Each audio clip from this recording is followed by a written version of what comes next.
Welcome back to The Other 51, the podcast where we bring your favorite writers on and get them to tell you how they do the thing that they do. I am Brian Moritz. Thank you for joining me wherever you listen to your podcast. Very excited. This is our 200th episode, and I'm very excited to have one of my favorite writers, favorite people to talk about writing with, back on the show to talk about his new book, American Kings, a biography of the quarterback, and from ESPN, Seth Wickersham. Welcome back. Man, number 200. Yeah. I'm just happy that there's still 200 writers out there. Tell me about it, right? No, very, very excited to have you on. Milestone show or not, just stoked to talk writing with you as always, and stoked to talk about the new book that's coming out in a few weeks. It's out September 9th. And I always love talking to writers at this point before the book is out. You know, what's this time like for you? I know you're doing interviews and getting press and stuff like this, but you know, a project you've been working on for so long and kind of dedicated so much of your time to, and now it's almost out. So what's this kind of time period like for you? I know you've done this before with your Patriots book, but what's this time of the process like for you? So with my Patriots book, you know, it's fun and there's a lot of anxiety. So like I would say with my Patriots book, it was so different than this one because it was like embargoed, basically. You know, I mean, the Patriots are such a hot, you know, entity. And, you know, I'd done so many stories on them that I had, you know, some notoriety writing about them, that when I did something, it kind of brought its own kind of, you know, maybe mini news cycle to it. So my Patriots book, we barely printed any galleys. The people who got them were very it was very select, and you know, by a sheer luck, the book was scheduled to come out just after the Patriots played the Bucks on the Sunday Night Football game where Tom Brady returned to Foxborough. So I mean, I had everything going for me, and so we released some news from the book. I want to say the week of the game, which was about 10 days before the book came out, if I remember right, around that time.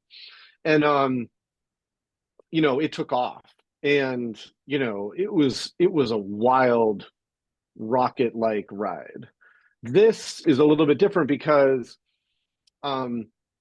it's less of an investigative book, although there's a lot of newsy and I think really interesting repertorial elements to it and challenges.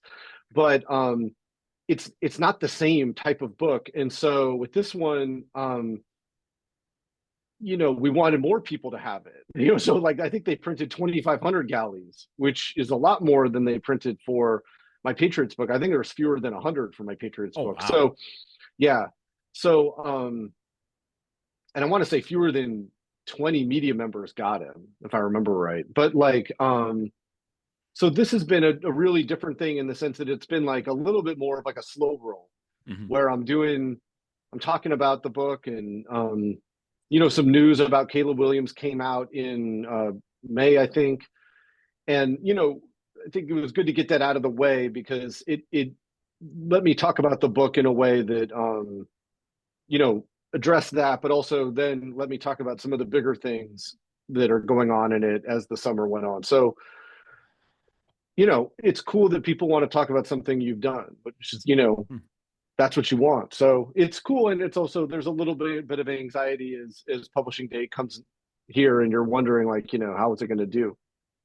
So I want to talk about differences between the two books, obviously, as we get into it. But I want to start off looking at the title of your book, and the American Kings, and the subhead is, or the aftercolon, whatever you call it, a biography of the quarterback. And I want to zero in on that word biography because I've known your work. We've talked a lot about writing that it's not accidental, and that's a very kind of specific word. So what does that word in this context of the title mean to you for the book, and why'd you pick it?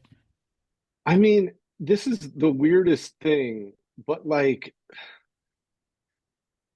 I knew that I was a failed high school quarterback, which I touch on in the book. And, you know, I think that that's always piqued my curiosity in so many ways. But like, you know, I kept thinking, is there a single quarterback that I can write about, that I can tell this story through? And like, no matter who it was, whether it was Joe Namath or Johnny Unitas or Patrick Mahomes or you know Andrew Luck, different type of quarterback, it just everything felt too small. And so, like, what I wanted to do was write about it. I wanted to write about all of them, really, in a way, like everyone at every level. And um, anybody who's ever, I wanted to write it for anybody who's ever played, aspired to play it, who's been obsessed with, the quarterback position.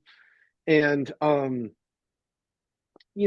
so how do you do that? How do you write about, there's 16,000 high school quarterbacks starting just this year in America. Like, how do you write about every one of them? I mean, obviously you can't do that, but like what I tried to do both through, there's all kinds of different types of reporting, right? There's historical reporting where, someone like Johnny Unitas, who's obviously not with us, how do you write about him? There's sit down interview reporting with like John Elway, I mean, or Warren Moon or whatever. And then there's immersive reporting in the book, with this kid, Colin Hurley, who's at LSU, who, um, in the final parts of the book ends up in the ICU because he had run his Charger into a tree on the edge of the LSU campus. And like for a minute there, it didn't look like he was going to make it. It was there, at least there were questions.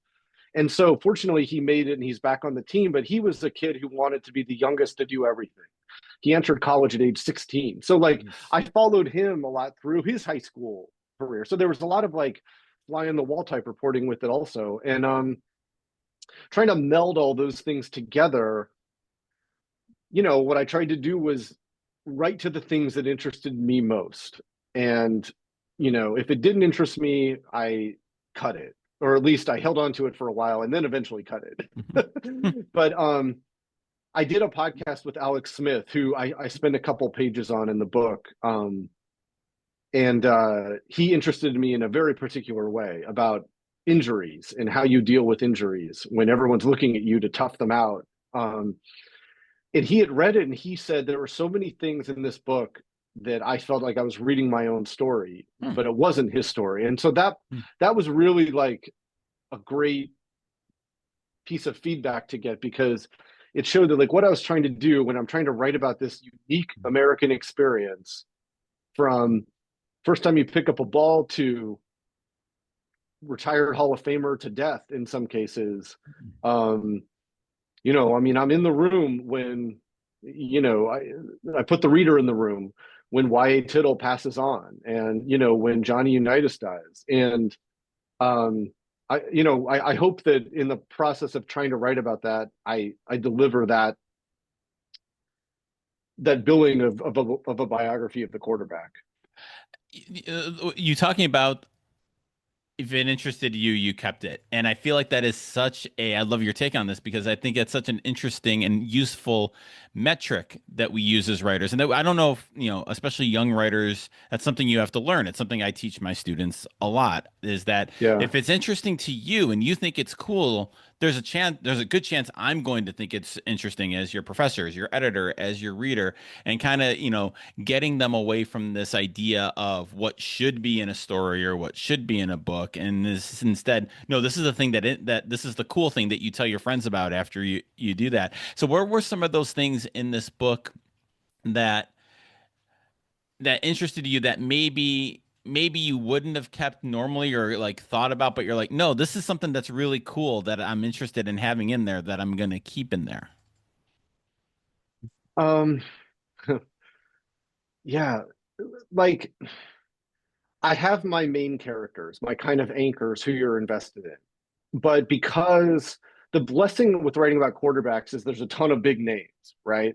And that's a curse. Because some people say, like, oh, how come, how much did you write about Aaron Rodgers? Well, not much, and part of it's because Ian O'Connor wrote a great Aaron Rodgers book. Part of it's because Aaron Rodgers carries a lot of baggage and, you have to do a lot of explaining. But like, you know, the good thing is there's a lot of big names who are quarterbacks. And so I tried to take stuff that I had from some of the big names who weren't main characters to tell a bigger truth. And so examples of that. Aaron Rodgers is an example of that. Actually, there's this quarterback camp named Elite 11, and it's one of those, main things you got to, rites of passage on the quarterback high school circuit. Well, Aaron Rodgers never made Elite 11, and yet he's been like a counselor there. And so that was interesting because, he knows that the difference, what made him Aaron Rodgers is not something that gets tested at Elite 11. And so that's a way to illuminate the fact that you kind of have to be broken and heal and repair yourself. And then I wanted to, the quarterback is such an interesting job in the sense that you're responsible for so much. Mm-hmm. Like Steve Young and I went through all the titles you have to wear, all the hats you have to wear as a quarterback. I think we stopped at 24. Jeez. It's like everything from like spokesperson for a multi-billion-dollar organization to amateur psychologist to breathtaking asshole to matinee idol, field general, all these things. So, and then you have to be able to throw the ball also on top of it. And anyway, but you're responsible for all these things you don't control. And yet that's part of it. Like you have to deal with that. And I wanted to know how people dealt with it. And we know that some of them deal with it by, finding, dating as many girls as possible. That's where they put their anxiety. Others at the bar, others on social media. And I wanted to know, for those who use religion, how does that actually help them? I wanted to earnestly know. I know a lot of people, when you bring up religion in sports, it goes into a couple weird categories, or veers into conversational topics, like, does God really care about a football game or whatever? But I wanted to talk to people who were so sincere in their religion because it helps them manage this incredibly stressful job. Kirk Cousins was great about it. Patrick Mahomes, I mean, he's a evangelical Christian. Few people realize that, but it's true. And then, so that's a way to address those guys. And then, you become a starter, you become an NFL quarterback, and you sign for all these tens of millions, and you think that like you're done with school forever, and yet it's almost more school and studying than you were doing in college. And so I wanted to write about that. And so I had witnessed some stuff with Matthew Stafford where he was trying to memorize a playbook that I was able to use. So it's like things like that along the way that,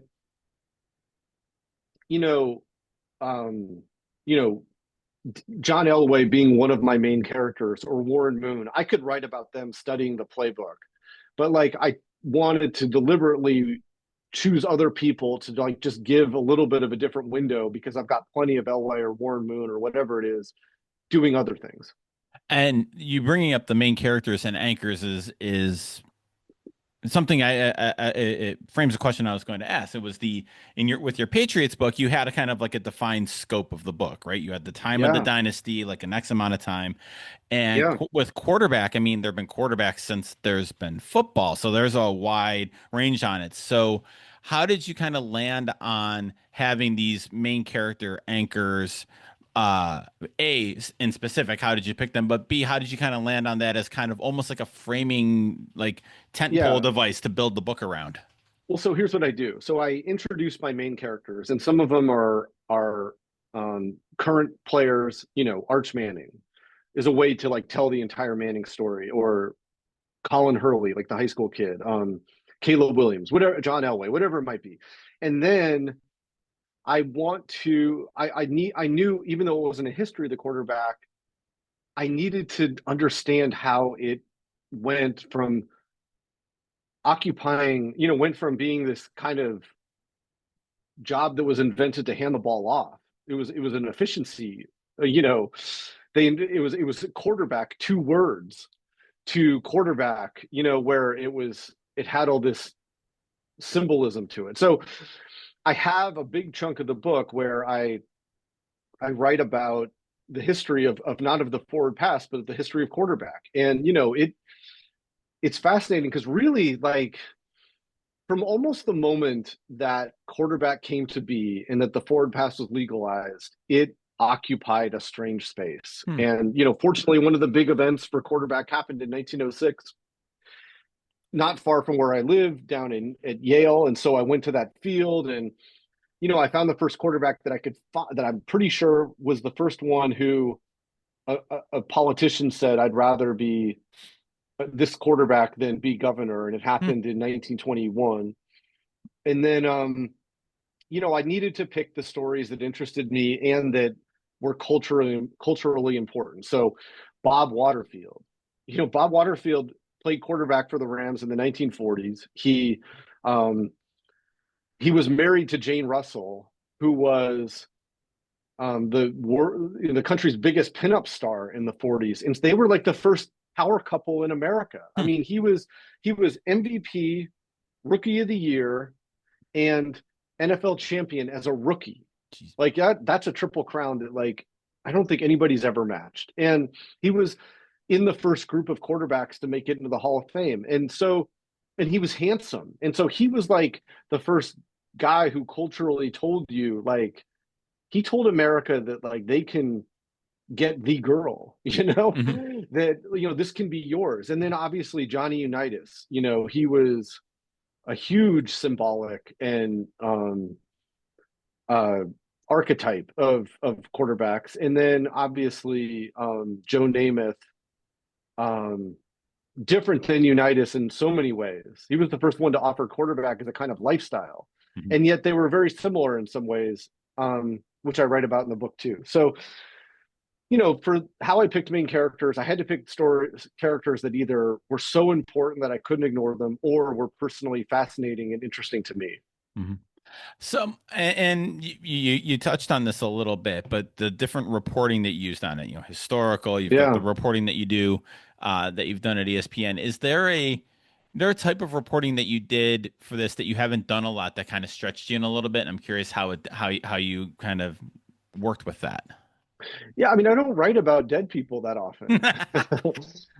I don't really, and like, I mean, Bill Walsh, I wrote a story about his coaching book as a way to kind of write about him as a tortured genius in 2013. He was no longer, he had died. Actually, today, he died 18 years ago today.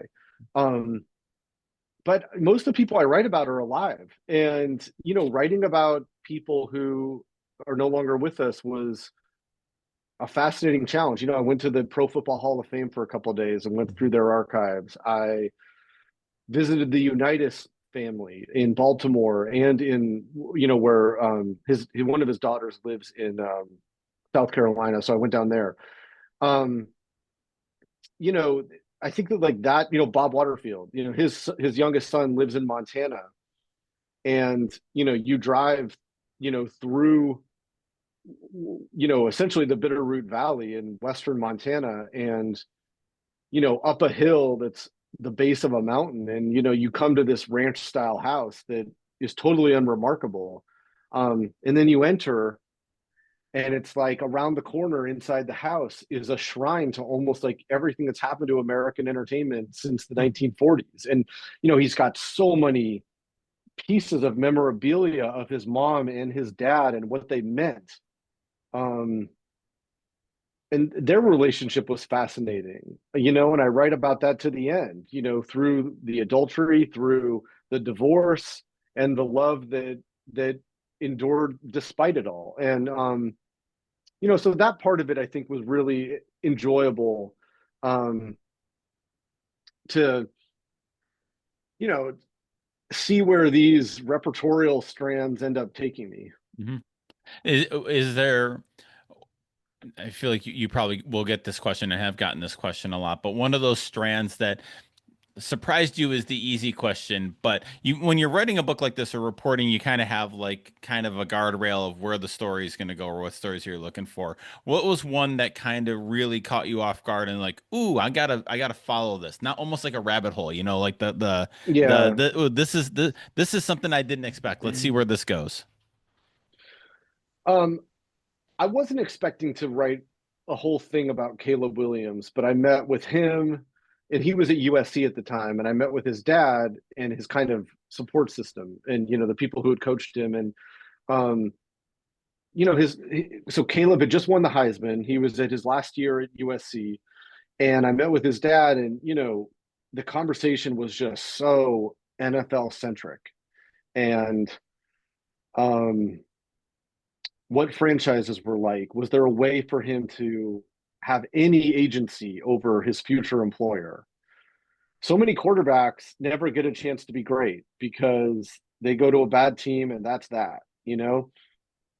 His Carl Williams was wanted to do anything in his power to keep that from happening to his son. And he was aware, as we all are, of the Bears' horrible history when it comes to developing quarterbacks, really since Sid Luckman. And, you know, he said, Chicago is where quarterbacks go to die. And, you know, that was a moment where my repertorial antenna went up because I was like, I gotta follow and see how this plays out because, you know, John Elway, Eli Manning, you know, those are some of the guys who had like been willing to kind of take on the draft system. And by the way, they won. And I wanted to see how the Williamses chose to handle it. So kind of a two-part question here. What's one lesson about reporting book writing, however, that you learned from the Patriots book that kind of clicked into place in this book? And then second part, what's something you learned in this book that you think might be informing your reporting or writing going forward? Um, yeah, this one's a lot messier. So the Patriots book was interesting because I didn't think I was going to have to write it when I wrote it because when I signed the contract, it was December of 2019.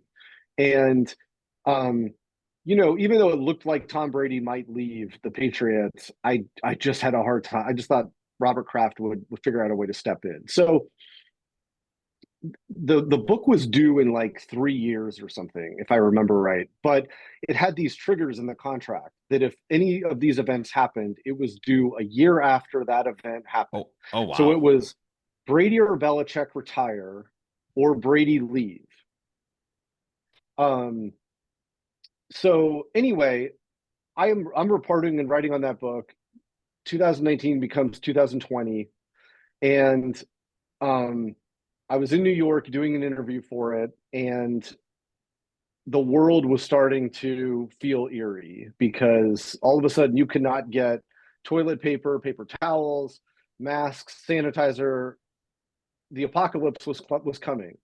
Sure enough, the world shuts down, and then a week later, Brady announces that he's leaving the Patriots, and I was on the clock. And So you went from having 3 years potentially to write this book to a year. to a year, and the editor, who's a great editor, his name's Dan Gerstle, he wanted it in chunks. So he didn't want like one manuscript. He wanted me to send it as I was going. So I was like, what? I've never done a book before. I'm like, how do I do this? And all of these things that I was planning on, going to locker rooms, visiting teams, going to games, all this stuff is not at my disposal anymore because we're dealing with a once in a century um, pandemic. And so I started just writing. And, you know, fortunately with the Patriots, I knew Tom Brady. I'd interviewed him a bunch of times, Belichick, and I had all those notes. So I had boxes of material that I could draw upon over the course of their um, dominance. And so I wrote that kind of sequentially. I hadn't planned on it being a straight chronological book, but it essentially begins with the beginning of the dynasty and ends with Tom Brady winning a Super Bowl with the Bucs and kind of winning the narrative forever, right? And then with a lot of twists and turns in between. So with this book, it was so different because my first book was essentially about Tom Brady and Bill Belichick with a little bit of Kraft being a supporting actor. This one, I had a lot of characters. And, you know, the quarterback was the main character. So I wrote an entire draft of a book in about 6 months that was a disaster. Oh, really? And there's two people who I let read it. Wright Thompson, you know, my best buddy, and Wright, we met in Boston. He was there for some reason, and we met, and he was like, you know, there's too much going on. And there was. And I, you know, I had included everything I could think of. I just couldn't let anything go. Every story arc, every idea about the narrative, like it was all in there. And so I had to like take a deep breath and start over. But I needed to find an organizational structure that allowed for me to do it. And with Wright and my ESPN editor, one of them, this guy Eric Neal, brilliant guy. He kind of helped me and we came up with a 5-part structure about how it could work. Okay. And it was thematically based, even though there was a lot of chronological storytelling in it. It was based by theme, and so with that, that helped me a ton, because then I can write about John Elway and Warren Moon facing crisis, and Arch Manning and whoever else, Caleb Williams facing it in their own way. So in a weird way, it's like you can show that helped me unlock the idea of being able to tell like the story of the quarterback, because it hopefully gives a sense that these stories are universal within that space and kind of timeless.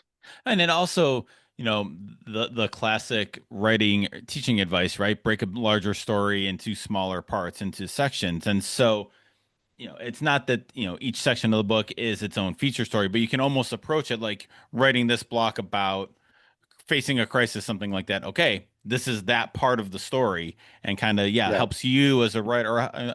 I'm sure helps me too when you're facing that. It's like kind of a way of like, okay, all this other stuff doesn't have to be in this part. It will still be there, but for this part is this thing. And it's such a helpful focusing tool I found. There's no doubt. And also it made me more ruthless with what I included, Mm. because I think one of the problems with the first version of the book that I did was that it was repetitive. But like I'm like, if this person's going through this and that person's going through that, so what if it's the same thing? Like it's gold material. When I ended up picking, okay, you tell that once. Hmm. What's the best version of that? And Right. there were times that I really lost pieces of reporting or pieces of writing that I really liked. Mhm. But you know, one of my dear friends, Tom Juneau, his first book is coming out in March, and so Wright and Tom and I were all kind of going through the book writing. Wright wrote The Barn. It Mhm. came out a year ago. We were all at various stages of this, shit show together, and we really bonded over things. But one of the things that Tom's editor told him was that the reader doesn't know what you didn't include, Ah, I like that. and that was a really helpful thing for me, and maybe for Tom too. But like, it helped me because I was like, he's right, and like, the reader doesn't know that, oh my God, I have this great thing from Joe Burrow that shows the dark side that mentally quarterbacks go to get ready for games. But I also have it from Tom Brady, and maybe Brady's is a little better. And so that's what I'm going with. I saw your post yesterday about Tom's book coming out, I think in March, and Yeah. I can't wait to read it. And my God, The Barn was just a masterpiece of a book. That was probably the best book I read last year. It was so good. I mean, having, and this goes back to college with Justin Heckard and others, but you know having my friends be brilliant writers has just been like what a blessing, because it's like everyone is supportive and a teeny bit competitive. Yeah. And so the little bit of competitiveness keeps people going, because the bar keeps getting raised. And Tom can come out with a ESPN story, or I can come out with one, or Wright can, or whatever, and we're all happy for each other, and we want to like, it kind of gives you a little bit of an extra incentive, drive, anxiety, crisis of confidence, whatever it might be, to work a little harder on your next story to try to you know have it feel like it should be part of. We have a text thread, so it's like you want to have a story be worthy of the text thread. Isn't that funny? Yeah, it's amazing. So speaking of best things we've read, end every episode with this, because to be a good writer, you have to be a good reader and immerse yourself with good stuff. So I ask everybody, and I'll ask you, what's the best thing that you've read lately?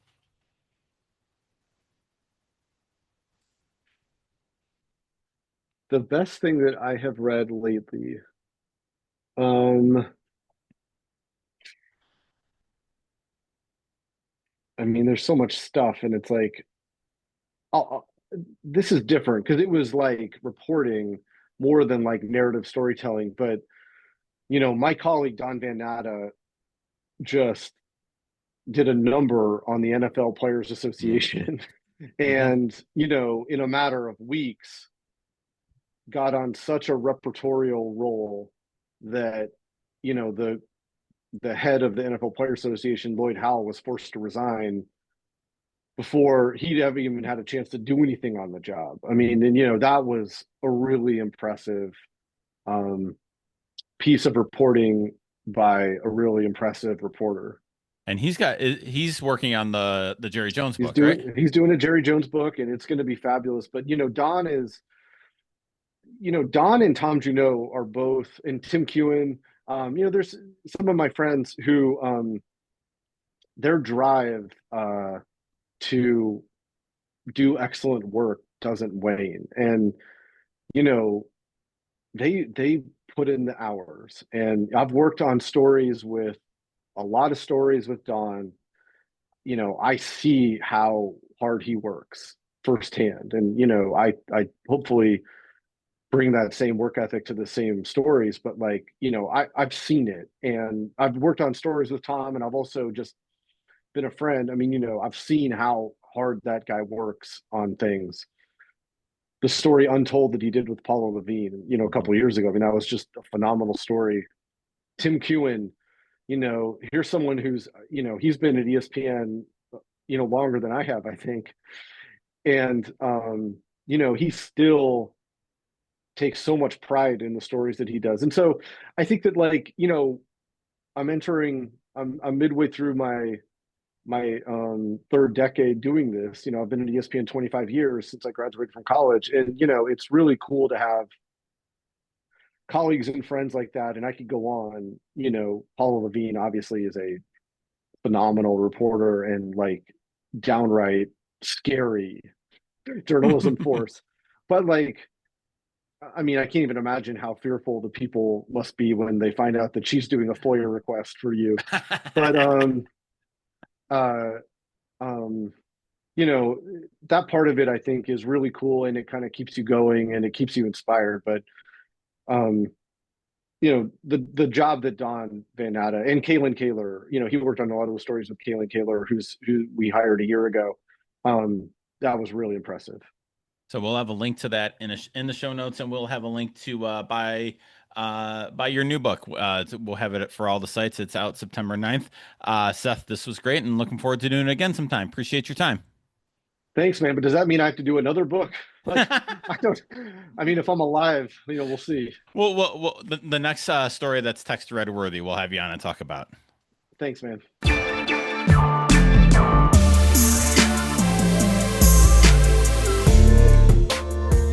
Thanks for listening to The Other 51. Thanks to Seth for being on this week. You can pre-order his new book at the links in our show notes.